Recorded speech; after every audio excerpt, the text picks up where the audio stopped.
गुर्दे में पथरी है या पथरी बार बार होती रहती है, निकलती रहती है, या आपके यूरिन में जलन की शिकायत देखने को मिलती है, बार बार पेशाब लगती है, हो सकता है आप किडनी स्टोन का शिकार हो, या आपको प्रोस्टेट की शिकायत है, प्रोस्टेट एनलार्जमेंट की शिकायत हो गई है। ऐसे में मैं इन सब बीमारियों के लिए, यूरिनरी ट्रैक इन्फेक्शन के लिए एक मेडिसिन लेकर आया हूँ, हाइड्रेंजिया। ये एक होम्योपैथी दवा है। इस वीडियो में हम जानेंगे कि हाइड्रेंजिया किन सिम्टम्स में पेशेंट को इन बीमारियों में दी जाती है, कैसे इसको देना चाहिए।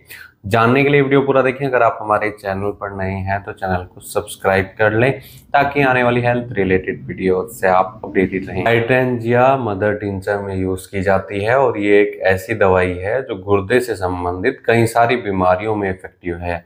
ये गुर्दे की पथरी को तो निकालती है, उसके कारण होने वाले दर्द में भी राहत देती है। गुर्दे में पथरी है, गुर्दे में सूजन है, इन्फेक्शन हो गया है, या ब्लैडर में इन्फेक्शन हो गया है जिसे सिस्टाइटिस, नेफ्राइटिस हम बोलते हैं, ऐसे इन्फेक्शन को भी ये दवाई ठीक करती है, इन्फ्लामेशन में राहत देती है।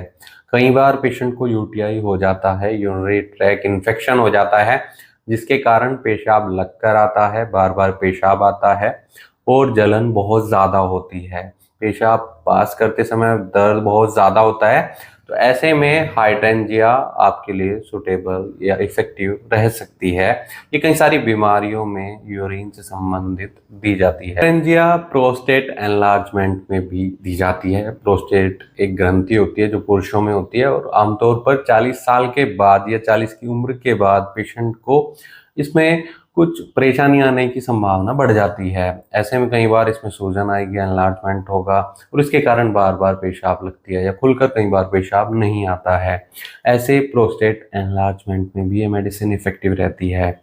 कई बार गुर्दे में पेशेंट को पथरी है या इन्फेक्शन हुआ है और उसके कारण कमर में भी दर्द हो सकता है। कमर का ऐसा दर्द जो रेडिएटिंग टाइप का हो, एक जगह से दूसरी जगह जा रहा हो, कटिंग टाइप का हो, ऐसा लग रहा है कि अंदर कुछ कट रहा है। ऐसे कमर दर्द में ये मेडिसिन बहुत इफेक्टिव रहती है। ड्यूरिंग मूवमेंट या ड्यूरिंग रेस्ट भी पेशेंट को पेन हो, किडनी के स्टोन का या किडनी के इन्फेक्शन का, तो ऐसे में ये मेडिसिन दी जाती है। दवाई यूरिनरी ब्लैडर में होने वाली शिकायतों को भी ठीक करती है। कई बार पेशेंट को सोरनेस की शिकायत होगी उसमें और कई बार फुलनेस की शिकायत होगी। ऐसा लगता है कि वो भर गया है, बार बार पेशाब करने के लिए पेशेंट जाता है और कई बार पेशेंट को दर्द का भी सामना करना पड़ता है। तो ऐसी शिकायतों में दवाई बहुत इफेक्टिव रहेगी।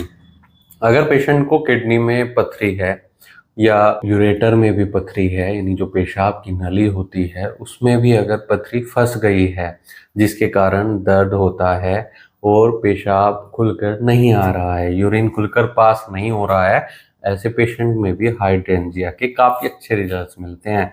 ये दवाई यूरेथ्रा पर भी एक्ट करती है, ये दवाई ब्लैडर पर भी एक्ट करती है, किडनी पर भी एक्ट करती है, यूरिनरी ट्रैक जो है हमारा पूरा उस पर एक्ट करती है और उसमें होने वाली इन्फ्लामेशन, इन्फेक्शन को ठीक करने में मददगार रहती है। किडनी स्टोन में इफेक्टिव रहती है, किडनी के स्टोन को बाहर निकालती है, दर्द में राहत देगी। अगर आपको ऐसी कोई शिकायत है और बार बार होती है तो होम्योपैथी डॉक्टर की निगरानी में आप इस दवाई का सेवन कर सकते हैं। सेल्फ मेडिकेशन न करें किसी भी दवाई का। इसके लिए आप हमसे भी संपर्क कर सकते हैं, दिए गए व्हाट्सएप नंबर पर संपर्क कर इलाज या सलाह ले सकते हैं। वीडियो देखने के लिए धन्यवाद। चैनल को सब्सक्राइब करें। कमेंट सेक्शन में जरूर बताएं कि हमारे वीडियोस आपको कैसी लगती हैं। सेल्फ मेडिकेशन क्यों नहीं करना चाहिए? क्योंकि दोस्तों होम्योपैथी में सेम सिम्टम्स की दूसरी दवाइयाँ भी होती हैं। केस टेकिंग के बाद ही पता लग पाता है कि पेशेंट को कौन सी मेडिसिन सुटेबल रहेगी। हाइड्रेंजिया दी जाएगी, बर्बेरिस वल्गैरिस दी जाएगी, लाइकोपोडियम दी जाएगी। कई बार सिम्टम्स भी अलग होते हैं, है ना। तो डॉक्टर की निगरानी में इसलिए आप ट्रीटमेंट लें और 100% आपको रिजल्ट्स मिलेंगे। धन्यवाद।